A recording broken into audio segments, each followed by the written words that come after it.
नमस्कार,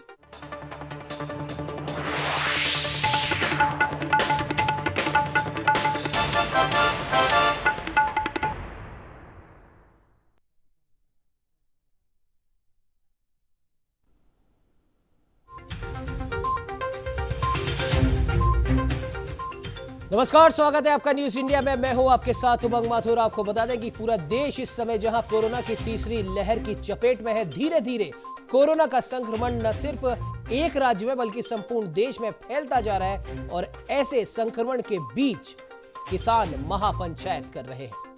तो मैं आपको बता दें कि केंद्र सरकार के 3 नए कृषि कानून के विरोध में दिल्ली की सीमा पर किसान पिछले 117 दिनों से आंदोलन कर रहे हैं और आज ये किसान यहां शहीदी दिवस भी मना रहे हैं। और इस मौके पर देश के सभी धरना स्थलों के युवा दिल्ली की सीमा पर पहुंचे। इस अवसर पर कई कार्यक्रम आयोजित किए जाएंगे और जहां भगत सिंह, राजगुरु और सुखदेव के विचारों पर भी चर्चा की जा रही है।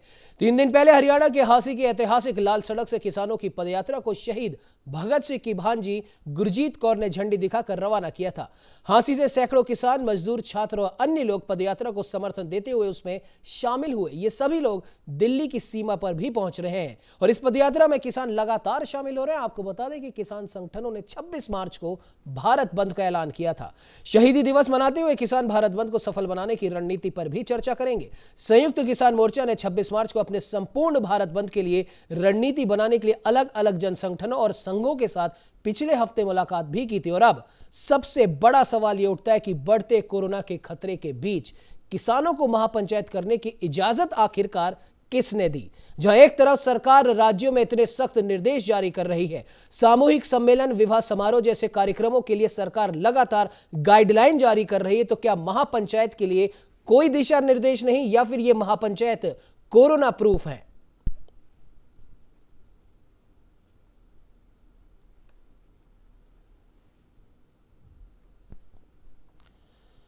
तो आपको बता दें कि पिछले 117 दिनों से किसानों का 3 कृषि कानूनों के विरोध में आंदोलन लगातार जारी है और अभी ये दिल्ली की सीमाओं तक सीमित था। लेकिन आज 23 मार्च यानी कि जिस दिन भगत सिंह, सुखदेव और राजगुरु को फांसी की सजा सुनाई गई थी, उन्हें फांसी हुई थी, उस दिन को पूरा देश शहीदी दिवस के रूप में मनाता है। और आज के दिन तमाम भारत के राज्यों से, भारत के अलग अलग शहरों से लोग बाग दिल्ली की सीमाओं पर भी पहुंच रहे हैं और देश के अलग अलग राज्यों में किसानों ने शहीदी दिवस के उपलक्ष्य में महापंचायत भी बुलाई है। लेकिन बड़ा सवाल यही है, देश एक बार फिर से कोरोना की जद में आ चुका है और ऐसे में इन सभी किसानों को, या फिर हम यूं कह सकते हैं कि इन तथाकथित किसानों को ये महापंचायत करने की इजाजत आखिरकार सरकार ने, राज्य सरकारों ने किस बिहाफ पे दी है? क्या ये सभी किसान कोरोना प्रूफ है या इनको कोरोना का खतरा नहीं है, या कोई एक ऐसी अदृश्य वैक्सीन लगाकर इतनी बड़ी संख्या में इकट्ठे हो रहे हैं कि ये किसी भी राज्य में कोरोना के संक्रमण के खतरे को और नहीं बढ़ाएंगे? तो वहीं इस पर बात करने के लिए हमारे साथ में वरिष्ठ पत्रकार आरबी उपाध्याय साहब जुड़ चुके हैं। उपाध्याय साहब, बहुत बहुत स्वागत है न्यूज इंडिया में। धन्यवाद उमंगी जी। जी उपाध्याय साहब, एक सबसे बड़ा सवाल आखिरकार यहाँ पर यही बनता है। उससे पहले उपाध्याय साहब सवाल करूंगा, एक अवधेश अकोदिया जी भी हमारे साथ जुड़ चुके हैं, वरिष्ठ पत्रकार हैं। अवधेश जी, आपका भी बहुत बहुत स्वागत है न्यूज इंडिया में। बहुत बहुत धन्यवाद उमंग जी आपका। जी अवधेश जी, आपके पास आऊंगा। उपाध्याय साहब, सबसे बड़ा सवाल आखिरकार यही है, जब पूरा देश एक बार फिर से कोरोना की जद में है और ऐसे हालातों में जहां हर राज्य कहीं ना कहीं कोरोना के खतरे से निपटने के लिए अपनी तैयारियां कर रहा है, तमाम तरह के उत्सवों पर, समारोह पर, शादी ब्याहों पर गाइडलाइंस कोरोना की सख्ती से पालन करवाने की हिदायत दे रहा है, सबसे बड़े बड़े त्योहार को ना मनाने की, या फिर यूं कह सकते हैं कि आप अपने अपने घर में रहकर आप त्योहार मनाइए। कई राज्यों में, कई शहरों में धारा 144 लगी हुई है। ऐसे में इतने बड़े पैमाने पर महापंचायत का किसानों की तरफ से बुलाया जाना, क्या ये कोरोना से हम कह सकते हैं कि इन पर कोरोना का कोई असर नहीं होगा? ऐसी कौन सी ये वैक्सीन लगवा कर आए हैं उपाध्याय साहब? देखिए उमंग जी, ये कहना कि भाई कोरोना का कोई असर नहीं होगा गलत है। बीमारी व्यक्ति विशेष को देखकर नहीं आती है। जो भी कोरोना है वायरस है और वो किसी को भी हो सकता है जी।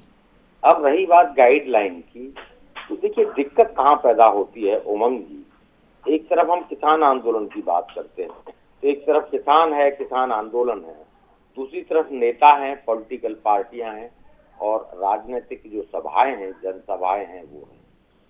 अगर देखिए गाइडलाइन हो तो सबके लिए होनी चाहिए। चाहे वो किसान है, चाहे वो पॉलिटिकल पार्टी है, चाहे वो इलेक्शन का है दौर है, और चाहे आंदोलन का दौर है। हम बात करते हैं तो किसान आंदोलन कर रहा है, ठीक है, ये लोकतांत्रिक अधिकार है। ये बात अलग है कि जो हठ धर्मता किसान अपना रहे हैं और जो सरकार अपना रही है उसमें जो आम आदमी है वो परेशान हो रहा है। तो देखिए, जहाँ कर्तव्य है वहाँ अधिकार भी है जी। दोनों चीजें एक दूसरे की पूरक हैं।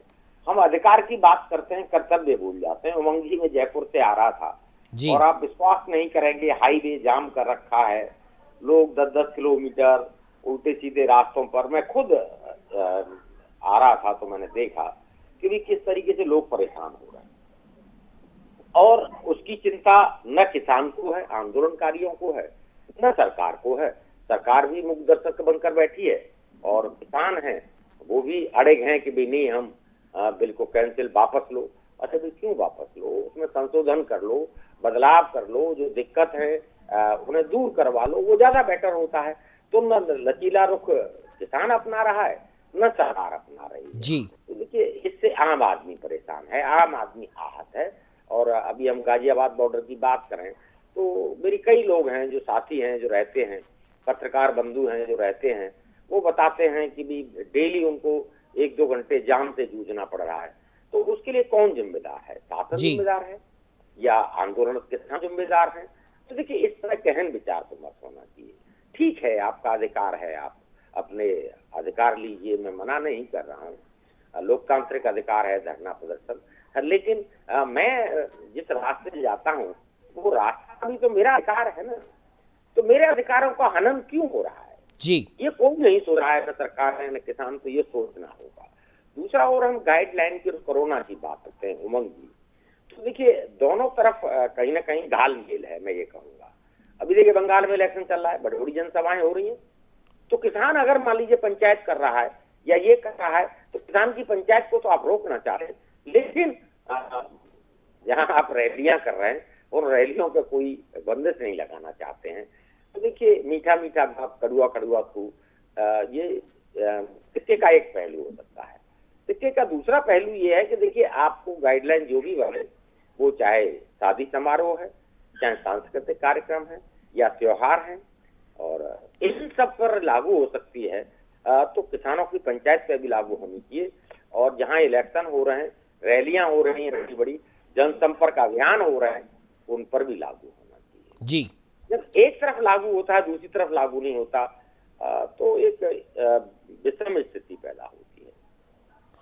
ये बात बिल्कुल उपाध्याय अलग साहब, है। आपने बिल्कुल सही कहा। कहीं ना कहीं ये न सिर्फ किसानों के ऊपर बल्कि तमाम भारत देश की उन तमाम पार्टियों के ऊपर भी ये नियम लागू होने चाहिए। जैसे कि हम सबको पता है कि आने वाले महीने में 5 राज्यों में विधानसभा चुनाव होने और कई कई राज्यों में उपचुनाव भी होने। ऐसे में तमाम जगह पर रैलियों का शोर है, तमाम वादों और दावों की एक नई फहरिस्त बनाई जा रही है। बड़े पैमाने पर कौन किससे ज्यादा भीड़ जुटा पाता है, इसके नए नए रिकॉर्ड बनाए जा रहे हैं। तो क्या जो इन तमाम महापंचायतों में, इन तमाम चुनावी रैलियों में, जनसभाओं में जो लोग आ रहे हैं, क्या उनकी चिंता किसी को नहीं है? क्या एक अनजाने खतरे की तरफ हम जानबूझ के नहीं बढ़ रहे हैं? अवधेश जी, आपसे सवाल है। देखिए उमंग जी, जो जिस प्रकार की स्थिति है, महामारी का जो नए रूप में सामने आ रही है, जो नया स्ट्रेन है वो सामने आ रहा है, उसको देख के लगता है कि सरकार जो गाइडलाइन बनाती है वो गाइडलाइन सिर्फ दिखावे के लिए है। क्योंकि आप कोई भी गाइडलाइन जब बनाते हैं तो जो शासन बनाता है उसको एग्जाम्पल सेट करना पड़ता है। अब केंद्र सरकार बना रही है, राज्य सरकार उनको फॉलो कर रही है, तो केंद्र सरकार के जो नुमाइंदे हैं, बड़े बड़े जो मंत्री हैं, प्रधानमंत्री हैं, मुख्यमंत्री हैं, वो ही जब उन गाइडलाइन को नहीं मानेंगे तो आम लोगों पर उसका क्या असर पड़ेगा। ऐसा लगता है मुझे तो कि जो सारे नियम हैं वो केवल गरीब के लिए हैं। बेचारा एक गरीब आदमी जो रोज कमाता है, रोज खाता है, उसको कोई भी पुलिस वाला आके परेशान कर देगा कि ये टाइम हो गया बंद करने का, आपने अब तक बंद नहीं किया, वो उसको डंडे मारेगा, उस पर जुर्माना करेगा। तो इस तरह की चीजें हैं, वो दोहरा रवैया कभी भी किसी भी सरकार को लागू नहीं करना चाहिए। आप एग्जाम्पल सेट कीजिए। यदि कोरोना गाइडलाइन है तो जो 5 राज्यों में विधानसभा चुनाव हो रहे हैं वहां पे आपको पॉलिटिकल समाया भी नहीं करनी चाहिए। इससे पहले बिहार में इलेक्शन हुए थे, वहां पे भी इतनी बड़ी बड़ी सभाएं हुई, वो भी आपको नहीं करनी चाहिए थी। जब आप खुद करते हैं उनका उल्लंघन तो ठीक है, जब आम आदमी करता है या गरीब आदमी करता है तो उस पर आप जुर्माना लगा देते हैं। तो इस तरह का जो रवैया है वो नहीं चलेगा। देखिए, जो महामारी है, वो वायरस है, वो किसी का चेहरा देखकर नहीं आता है जी, वो तो किसी को भी हो सकता है। तो जो आप नियम बना रहे हैं, खुद आप उनको पहले फॉलो कीजिए, एग्जाम्पल सेट कीजिए, तब आप आम आदमी जाके उनको अपनाता है, अपने आप अपनाता है। बिल्कुल अवधेश जी, बिल्कुल आपने सही कहा। कहीं ना कहीं एग्जाम्पल खुद को सेट करना पड़ेगा। और जाहिर सी बात है, जिन 5 राज्यों में चुनाव होने हैं उनमें पश्चिम बंगाल भी है, पुदुचेरी भी है, केरल भी है, असम भी है।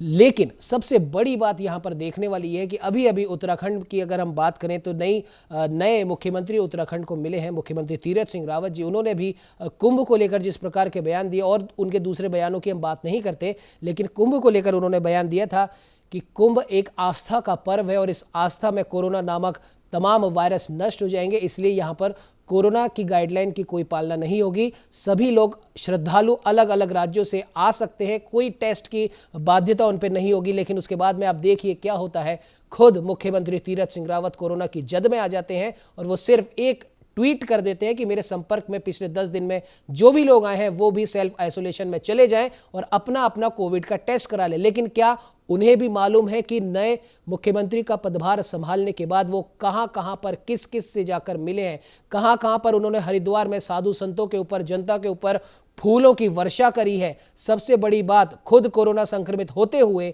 लोगों को यह संक्रमण देना अपने आप में एक बहुत बड़ा अपराध करना है। और ऐसे में तमाम तरह की, भले ही वो किसी भी पार्टी की जनसभा हो, किसी भी पार्टी की वो चुनावी रैली हो, तथाकथित किसानों का, मैं बार बार इस शब्द का उपयोग इसलिए कर रहा हूं क्योंकि जब लोकसभा में भारत देश के प्रधानमंत्री कह चुके हैं कि ये कृषि कानून ऑप्शनल है, आपको लेना है तो लीजिए, नहीं लेना तो कोई आपको बाध्य नहीं कर रहा है, उसके बाद भी जबरदस्ती सिर्फ अड़े रहना कि इन कृषि कानूनों को वापस लो और उसके नाम पर देश की जनता को कोरोना नामक खतरे के अंदर झोंक देना, ये कहीं पर भी किसी भी तरीके से उचित नहीं है। रमेश पुरोहित जी हमारे साथ में जुड़ चुके हैं। रमेश जी, आप वहां पर मौजूद है जहां पर थोड़ी देर में राकेश टिकैत की सभा होने वाली है, क्या कुछ माहौल वहां पर है इस समय?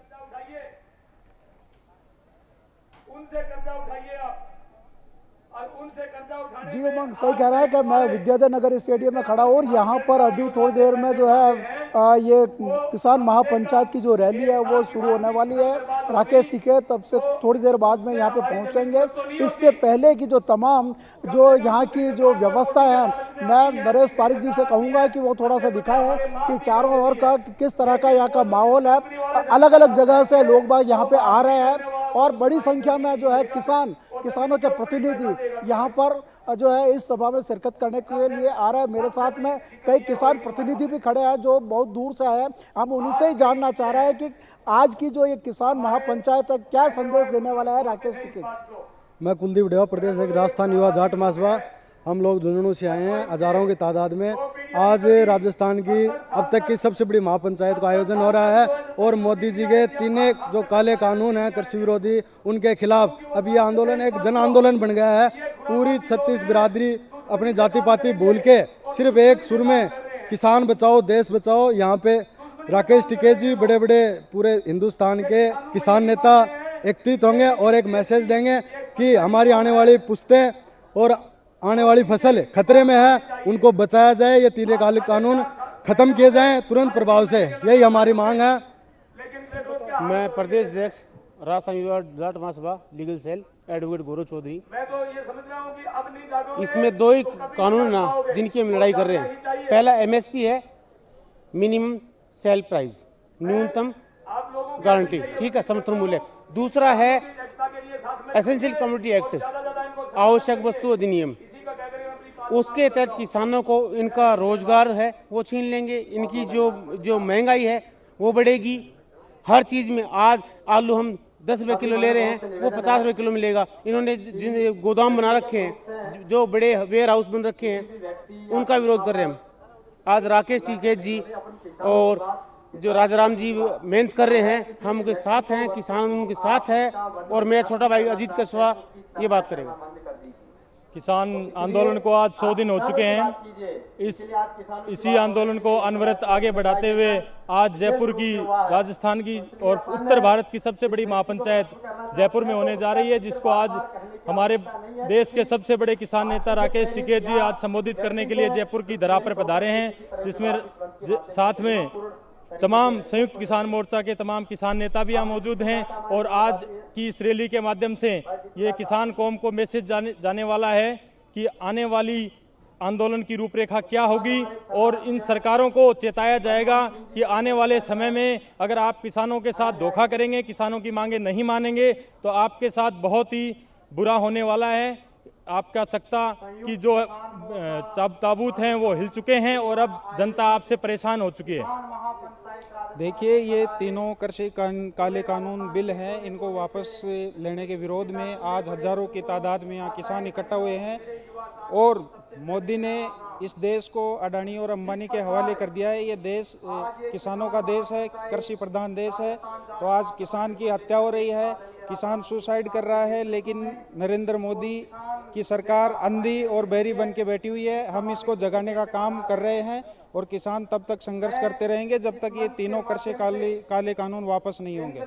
जी उमंग सही कह रहा है कि राजस्थान किसान महापंचायत की ओर से जो ये सभा आयोजित की गई है बहुत बड़ी रैली है। इसमें खास करके शेखावाटी क्षेत्र के ज़्यादातर जो किसान हैं बड़ी संख्या में वो रास्ते में है, आने वाले हैं। मैं नरेश जी से कहूँगा कि दिखाएं कि बड़ी संख्या में महिलाएं भी यहाँ पर जो है आई है शिरकत करने के लिए।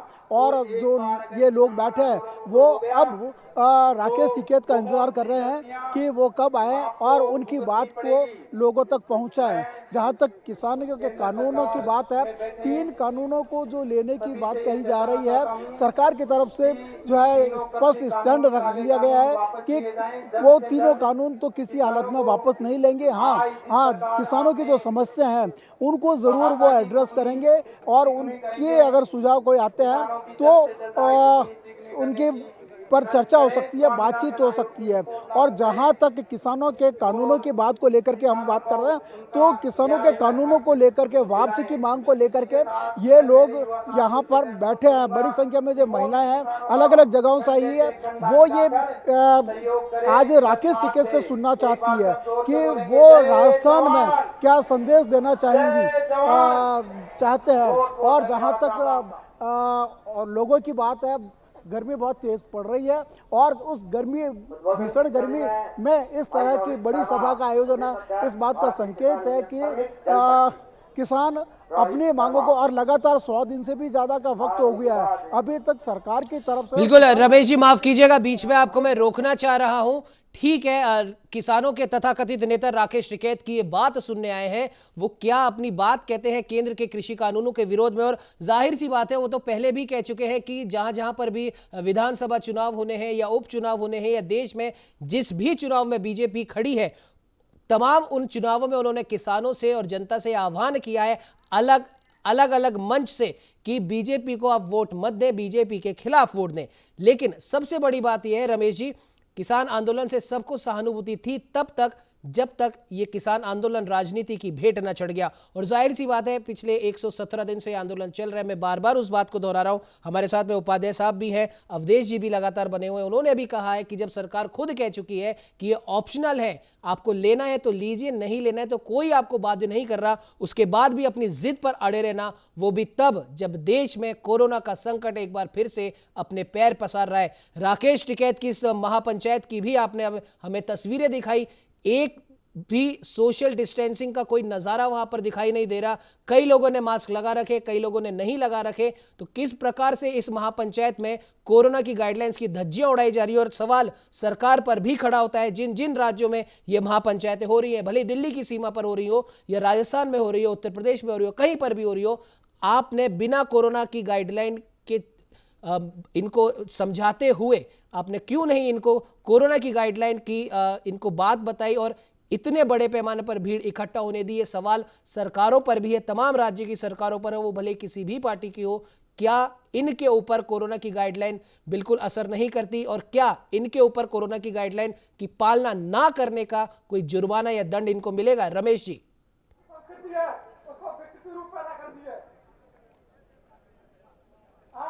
जी उमंग, सही सवाल उठाया आपने है कि जब इस तरह के आयोजन होते हैं तो निश्चित रूप से एक तरफ कोरोना महामारी का संक्रमण का दूसरा दौर जो शुरू हुआ है, खास करके राजस्थान में भी इस कई जगहों पर इसके जो संख्याओं में वृद्धि हुई है निश्चित रूप से चिंता का विषय रहा है। और मुख्यमंत्री अशोक गहलोत बार बार इस बात के लिए आगाह करते रहे हैं कि सार्वजनिक जो स्थान है, सार्वजनिक जो सभाएं होती है, उस पर जो है कोरोना के संक्रमण की जो है गाइडलाइंस के अनुसार पालना की जाए। और जहां तक इस आज की सभा की बात कर रहे हैं तो आपकी बात बिल्कुल ठीक लग रही है कि सोशल डिस्टेंसिंग का पालन नहीं किया जा रहा, मास्क भी नहीं लगाए जा रहे, लेकिन ये एक सार्वजनिक सभा है। सार्वजनिक सभाओं में इस तरह की जो चीज़ें हैं वो अमूमन देखने को मिलती है।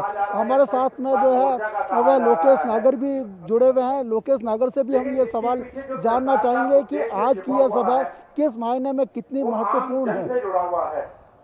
रोहित जी, किसान आंदोलन को लेकर राजस्थान ही नहीं पूरे हिंदुस्तान में एक माहौल है और 100 दिन से ऊपर से ये आंदोलन चल रहा है। और किसान नेता राकेश टिकैत राजधानी जयपुर में पहली बार पहुंचे।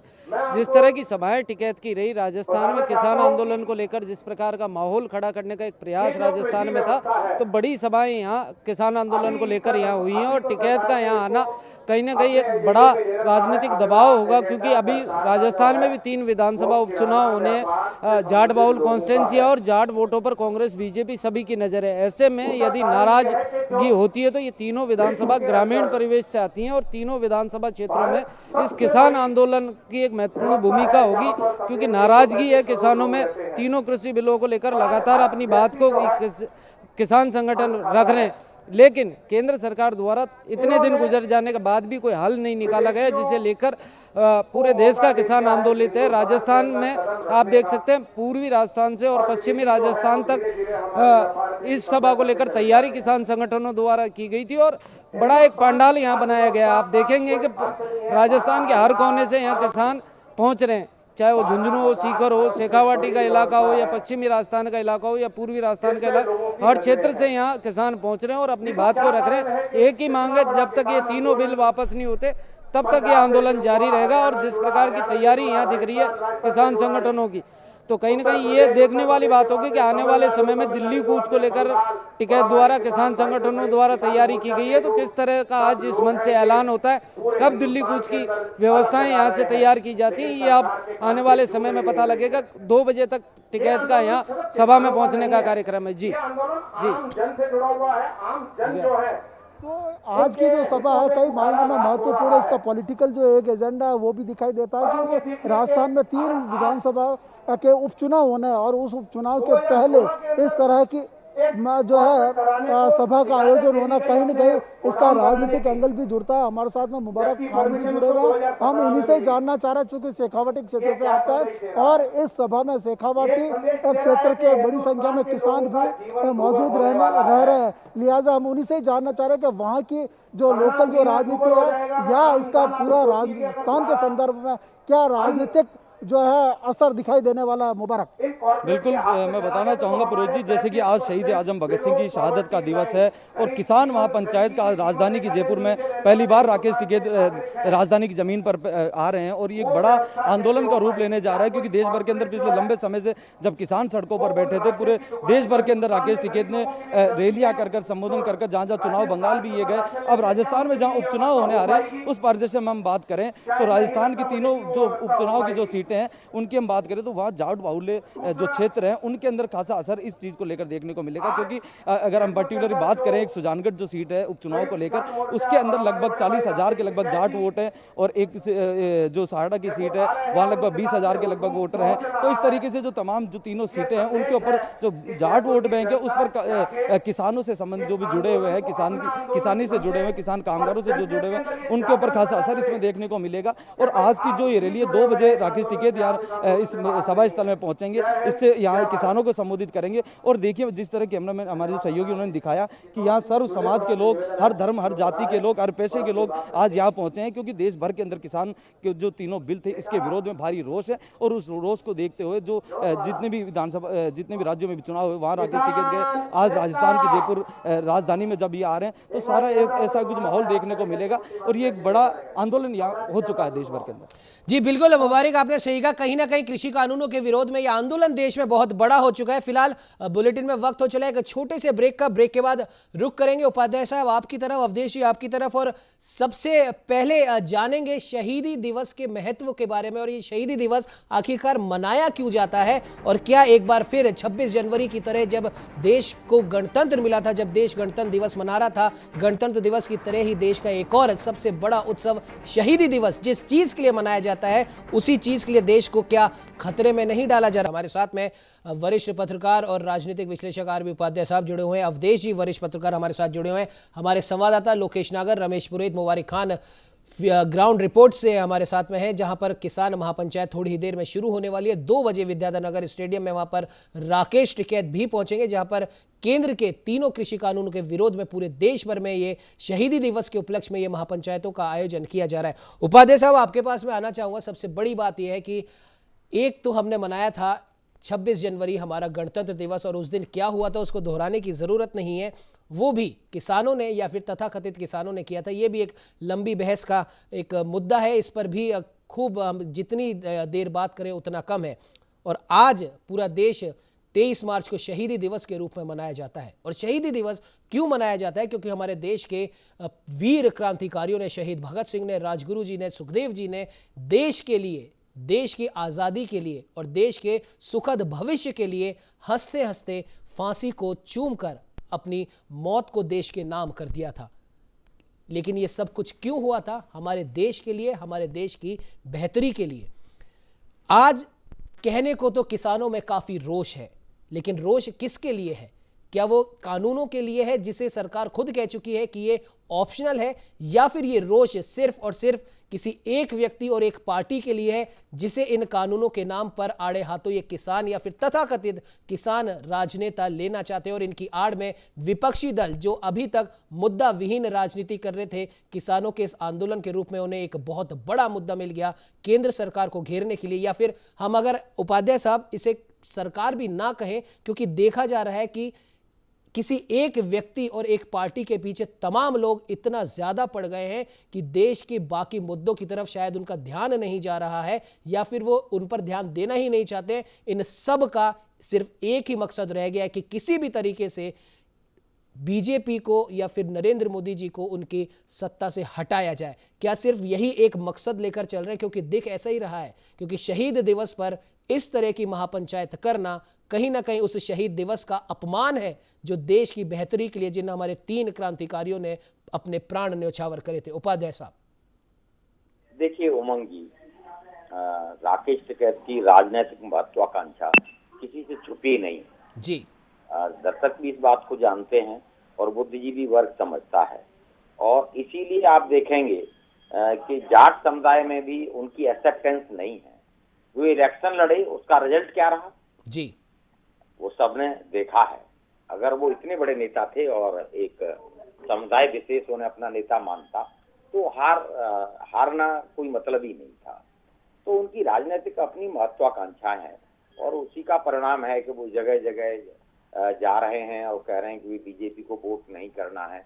देखिए, वोट किसको करना है किसको नहीं करना, ये राकेश टिकैत डिसाइड नहीं करेंगे जी। ये मैं फैसला लूंगा कि मुझे वोट किसको करना है जी। कौन मेरे लिए अच्छा है, कौन मेरे लिए बुरा है, एक व्यक्ति विशेष अगर कहने लगे या एक समुदाय विशेष कहने लगे कि भी नरेंद्र मोदी, देखिए नरेंद्र मोदी स्वयंभू प्रधानमंत्री नहीं है।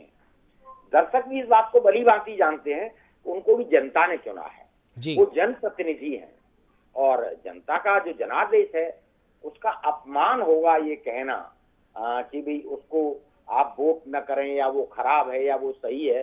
कौन सही है कौन गलत है, ये जनता की अदालत फैसला करती है और अपने हिसाब से फैसला करती है। वो किसी वर्ग, समुदाय या व्यक्ति विशेष के कहने से नहीं करती है।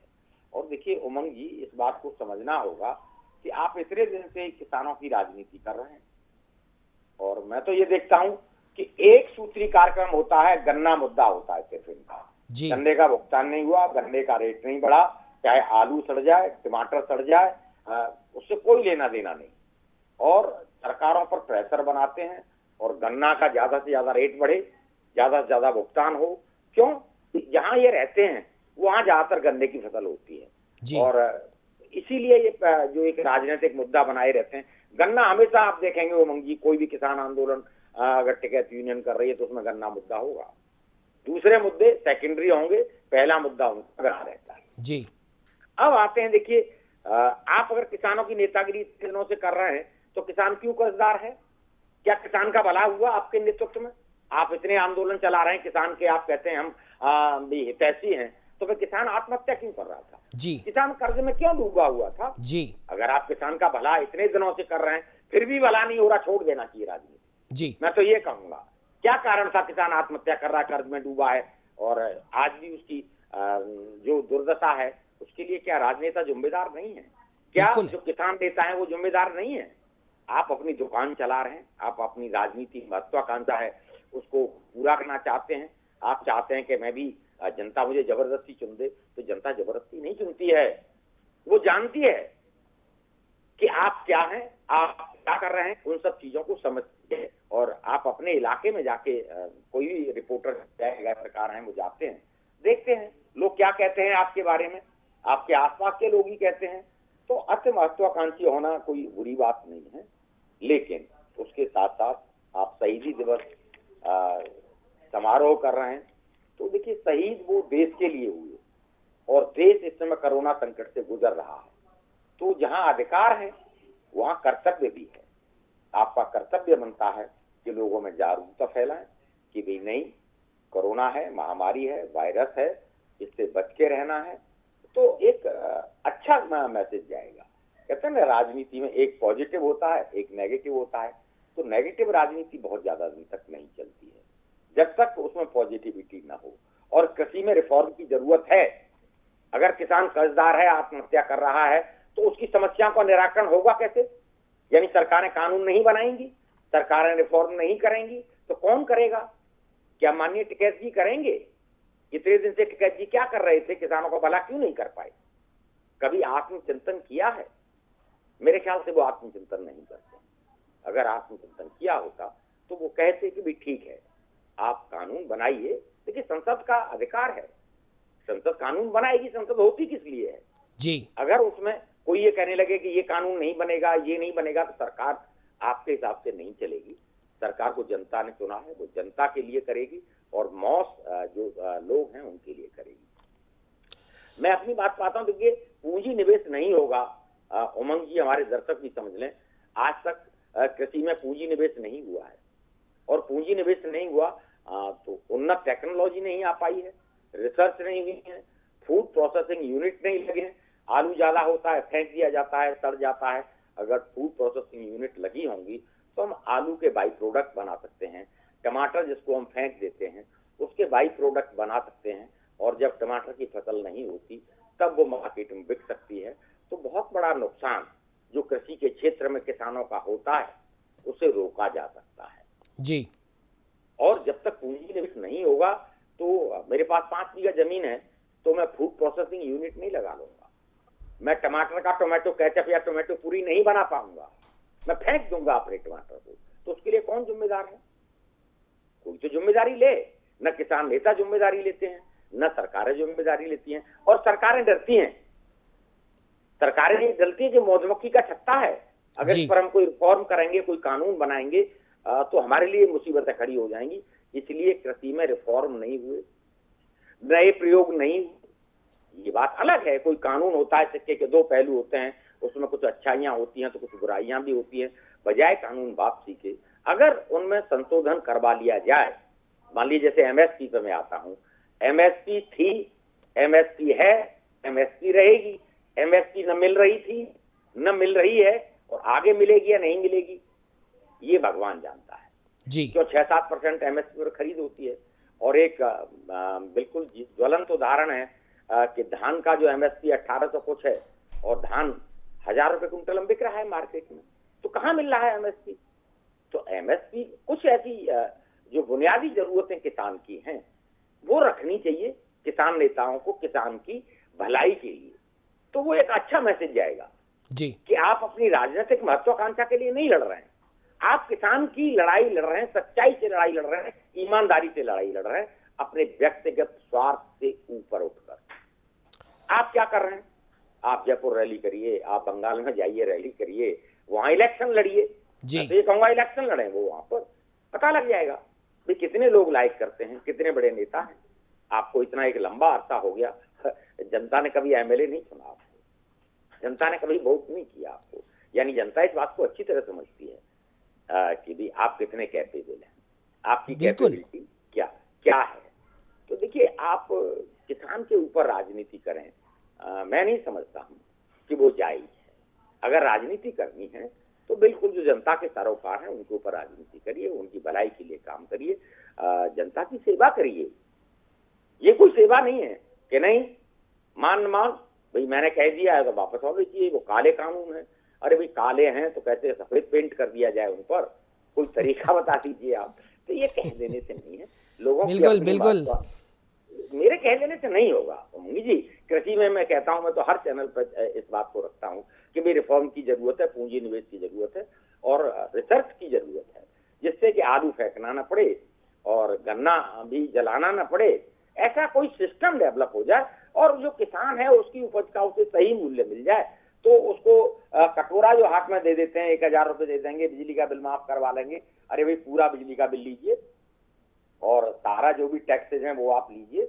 बस इतना है कि जो वो पैदा करता है अन्नदाता, उसको उसकी सही कीमत दिलवाती।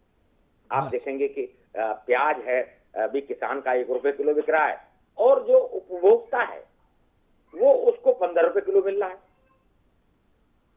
तो एक तंत्र की कमी है ना, एक सिस्टम का कहीं ना कहीं अभाव है कि जो पैदा कर रहा है अन्नदाता उसको 1 रुपए किलो, यानी उसकी तो लागत तक नहीं निकल रही, मजदूरी तक नहीं निकल रही, जबकि जो बिचौलिया है वो बिचौलिया 14 रुपए कमा रहा है। यानी बहुत बड़ा पूंजी का जो हिस्सा है वो बिचौलियों के पास चला गया। तो किसान भी परेशान रहा, उपभोक्ता भी परेशान रहा। सिस्टम में बदलाव की जरूरत है, कानून बनाने की जरूरत है और रिफॉर्म करने की जरूरत है, जिससे कि उपभोक्ता को फायदा मिले।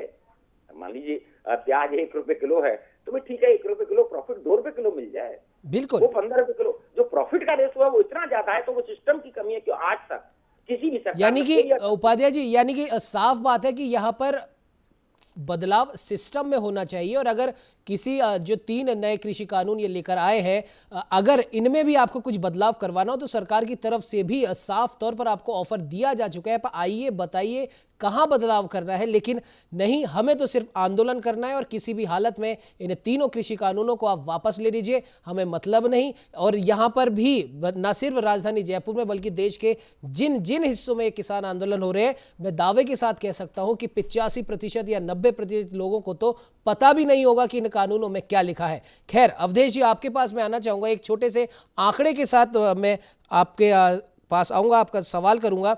भारतवर्ष की अगर हम बात करें तो पिछले 24 घंटे में पूरे भारत में 40,000 से ज्यादा कोरोना के केस आए हैं। राजस्थान की अगर हम बात करें, जहां राजस्थान की राजधानी जयपुर में राकेश टिकैत ने यह महापंचायत बुलाई है, वहां पर 24 घंटे में 602 नए केस मिले हैं। पंजाब की अगर हम बात कर लें, क्योंकि बहुत बड़ा प्रतिशत इन किसान आंदोलनों में पंजाब के किसानों का है, वहां पर 2000 से ज्यादा नए केस सामने आए हैं। और वापस से एक बार राजस्थान की बात करें, क्योंकि अभी ये आंदोलन राजस्थान की राजधानी जयपुर में हो रहा है। पिछले 24 घंटे में कोविड प्रोटोकॉल के उल्लंघन के मामले में राजस्थान पुलिस ने 2300 से भी ज्यादा लोगों के चालान काटे हैं। ये तो हुए आंकड़े। अवधेश जी, बात वही है, शहीद दिवस या फिर यूं कहें शहीदी दिवस देश की भलाई के लिए, देश की बेहतरी के लिए, जिन्हें शहीदों ने अपनी कुर्बानी दी, उनकी याद में मनाया जाता है। तो क्या कोरोना के इस बढ़ते संक्रमण के खतरे को देखते हुए शहीदी दिवस पर यह महापंचायत करके आप देश का कौन सा भला कर रहे हैं? राजस्थान में 24 घंटे में 602 नए मरीज मिलते हैं, पूरे देश में 40,000 से ज्यादा मरीज मिलते हैं। महाराष्ट्र में स्थिति लॉकडाउन लगाने तक की आ गई है, कई राज्यों के कई जिलों में नाइट कर्फ्यू लग रहा है और उसके ऊपर से 24 घंटे में राजस्थान में ही 2300 से भी ज्यादा लोगों के चालान काटे जाते हैं। और उसके बाद भले ही राजस्थान हो, उत्तर प्रदेश हो, गुजरात हो, मध्य प्रदेश हो, महाराष्ट्र हो, दिल्ली की सीमा हो, जहां पर दिल्ली के मुख्यमंत्री अरविंद केजरीवाल है, वो आए दिन सरकार को घेरते हैं, उपराज्यपाल को घेरते हैं कि हमारे अधिकार कम कर दिए गए हैं, लेकिन आज तक उन्होंने नहीं कहा कि बढ़ते कोरोना के खतरे को देखते हुए तमाम मैं मेरे किसान भाइयों से ये मैं आग्रह करता हूं कि आप अपने नंबर कम कर लीजिए, आपको डटे रहना है, आप डटे रहिए। वो उनके लिए पानी की सुविधा देंगे, वो उनके लिए टेंट की सुविधा देंगे, वो उनके खाने पीने की सुविधा देंगे, लेकिन सोशल डिस्टेंसिंग, मास्क और सैनिटाइजेशन के लिए उनको ना आगाह करेंगे, ना उस बारे में वो बात भी करेंगे। तो इन तमाम खतरों को देखते हुए अवधेश जी, क्या आपको नहीं लगता कि अब यह आंदोलन खत्म होना चाहिए, क्योंकि ये तो वैसे भी ऑप्शनल है? अवधेश जी। देखिए उमंग जी, बिल्कुल आंदोलन खत्म होना चाहिए। 4 महीने होने को आ गए हैं, लेकिन मैं इस बात से सहमत नहीं हूं कि इसमें जो किसान संगठन है और किसान नेता हैं, सिर्फ उनकी तरफ से ही हठधर्मिता अपनाई जा रही है। उसमें सरकार भी उतनी ही दोषी है जितने किसान नेता हैं और किसान संगठन है। वो इसलिए है, मैं आपको उदाहरण देता हूं इसका। देखिए पूरे देश में कोरोना का संकट था, उस समय सरकार ये जो 3 कृषि कानून अब बन गए हैं संसद में पारित होने के बाद, उससे पहले इनका अध्यादेश लेके आई थी सरकार। तो कोरोना संकट के समय जब पूरा देश कोरोना से जूझ रहा था, ऐसी क्या आफत आ गई थी कि आपको अध्यादेश लाना पड़ा।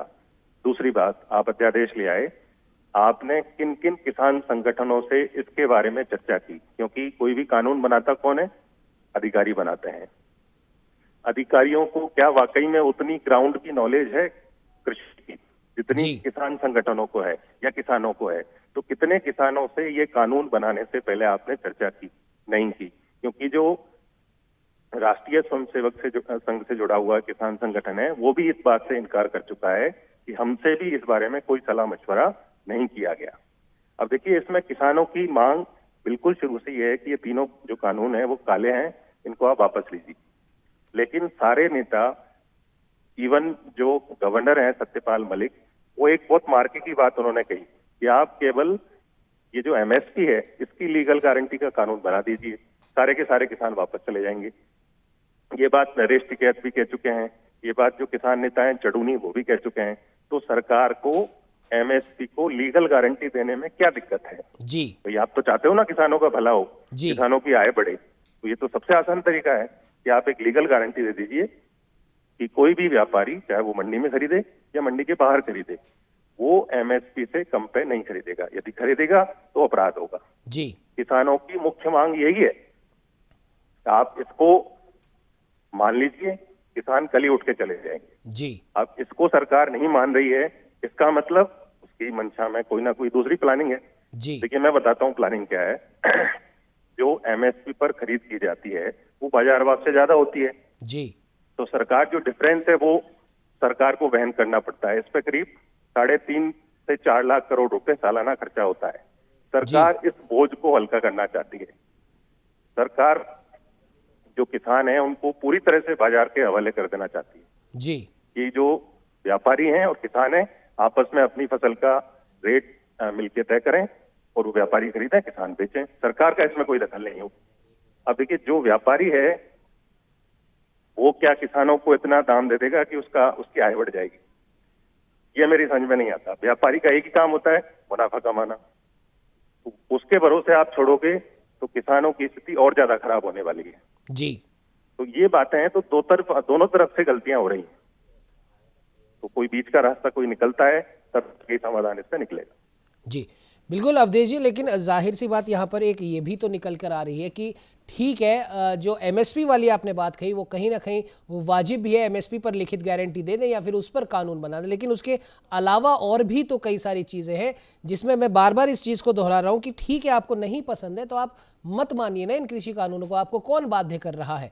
ये खुद प्रधानमंत्री कह चुके हैं और प्रधानमंत्री के कहने के बाद में गृह मंत्री ने कह दिया, कृषि मंत्री ने कह दिया कि जिनको अपनाना है अपनाए, जिनको नहीं अपनाना मत अपनाए। उसके बाद भी जबरदस्ती सिर्फ इन 3 कृषि कानूनों को वापस लेने की मांग। और बात आपने नरेश टिकैत, राकेश टिकैत की करी, तो जब ये कृषि कानून लाए गए थे, जब ये पारित हुए थे, तब इन्हीं दोनों भाइयों का ये बयान था। कई समाचार पत्रों की सुर्खियों में भी छपा, कई टीवी चैनलों ने भी दिखाया। दोनों का संयुक्त रूप से बयान था कि हमारे पिता महेंद्र टिकैत का सपना इतने सालों के बाद में आज जाकर पूरा हुआ। और नरेश टिकैत की तो बात ही क्या करें, उनके तो लगातार अभी तक भी कई बार बयान बदले हैं, कई बार उन्होंने अपने बयानों को बदला है। उनका एक और बयान आया था नरेश टिकैत का कि हम तो ये आंदोलन खत्म करना चाहते हैं, लेकिन जो भी किसान संगठन या किसान नेता सरकार के साथ बातचीत में जाते हैं वो नहीं चाहते कि ये आंदोलन खत्म हो। तो नरेश टिकैत की तो क्या ही बात करें, उनको तो छोड़ ही दीजिए। रही बात राकेश टिकैत की, तो जैसे अभी उपाध्याय साहब भी बता रहे थे, अगर आपको राजनीति करनी तो आप खुलकर क्यों नहीं आते राजनीति करने? क्योंकि आपको पता है आप खुलकर आओगे तो आप जीत ही नहीं पाओगे, क्योंकि इतनी बार आप पहले भी ट्राई कर चुके हो। जीतना होता तो आप जीत जाते, जनता को आपको जिताना होता तो वो पहले ही जिता देती। लेकिन यहां पर न सिर्फ टिकैत बंधुओं को बल्कि तमाम विरोधी पार्टियों को भी, क्योंकि मैंने पहले भी कहा है, किसी एक व्यक्ति एक पार्टी के खिलाफ इतने भी मत हो जाइए कि देश के बाकी के मुद्दे, देश के बाकी की समस्याओं पर आपका ध्यान ही नहीं जाए। और आज देश के सामने सबसे बड़ी समस्या है कोरोना का बढ़ता संक्रमण, और इसके लिए ना सिर्फ किसान दोषी होने वाले हैं। अगर यहां से या जहां जहां पर भी किसानों की महापंचायत हो रही है, यहां पर इनके बीच में अगर एक भी कोरोना का संक्रमित मरीज यहां पर पहुंचा होगा तो हम अंदाजा भी नहीं लगा सकते कि कहां कहां पर, किन किन राज्यों में, किन किन शहरों में कोरोना का विस्फोट होने वाला है। और न सिर्फ किसानों के इस आंदोलन में, जैसा कि उपाध्याय साहब ने भी कहा था कि तमाम पार्टियां, भले कांग्रेस हो, बीजेपी हो, टीएमसी हो या कोई सी भी अन्य पार्टी हो, जहां जहां पर भी 5 राज्यों में विधानसभा चुनाव होने हैं, वहां पर भी इतनी बड़ी संख्या में कोरोना के इस खतरे को जानते हुए, बूझते हुए रैलियां करना, जनसभाएं करना, लोगों से मिलना, हाथ मिलाना, सब कुछ करना, आप अनजाने खतरे को आमंत्रित कर रहे हैं और ये बिल्कुल भी सही नहीं है। खैर, वापस आपको लिए चलते हैं उस प्रदर्शन स्थल पर जहां पर हमारे साथ में हमारे संवाददाता रमेश पुरोहित, मुबारक खान और लोकेश नागर मौजूद है। रमेश जी, आपके पास आना चाहूंगा, क्या कुछ माहौल इस समय वहां पर आंदोलन में दिखाई दे रहा है?